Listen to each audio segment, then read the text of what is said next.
Stone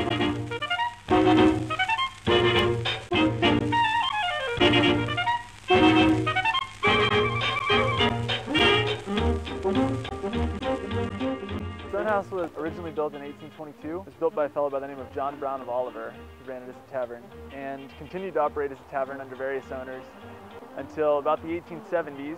By the 1870s, the railroad was pretty much dominating the stagecoach industry.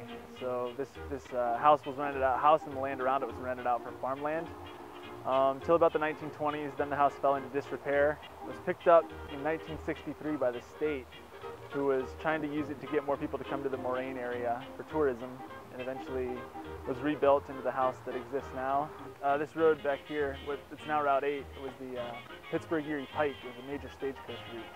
So this was one of a number of taverns and stops along the stagecoach route. One of the things that, if you grew up in Butler County, anytime in the late 1900s, you probably learned this story. There was a Native American by the name of Sam Mohawk. And he stayed at the house one night. He came in, apparently he was very drunk, but he climbed up the front stairs, knocked on the innkeeper's door, and apparently he wanted reimbursement for his stagecoach fee. The innkeeper wasn't going to give it to him, ended up like chasing him out with the leg of a chair, basically. And Sam Mohawk, he continued on up the road a ways to the Wigton farmstead. It was owned by John Wigton, but John wasn't home at the time. So it was just Peggy Wigton, his wife, and their 5 children. Well, Sam Mohawk, for some reason, ended up massacring this whole family, children and everything. It was very bloody, very much a mess. And he confessed to it, but was very drunk, apparently almost insane. He copped an insanity plea at his trial, but was eventually found guilty and was the first hanging in Butler County, actually. We are currently running a program called Candlelight Tours.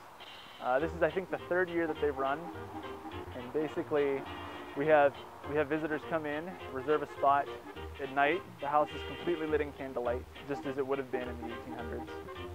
And we have a tour guide who is an acting major at Slippery Rock University. He dresses in period clothing and leads them through the house as if he's the innkeeper, giving them basically a tour as if it was 1870, and they were visitors off the stagecoach. And then we also serve them food, which would have been probably about the fare that they would have eaten at that time period.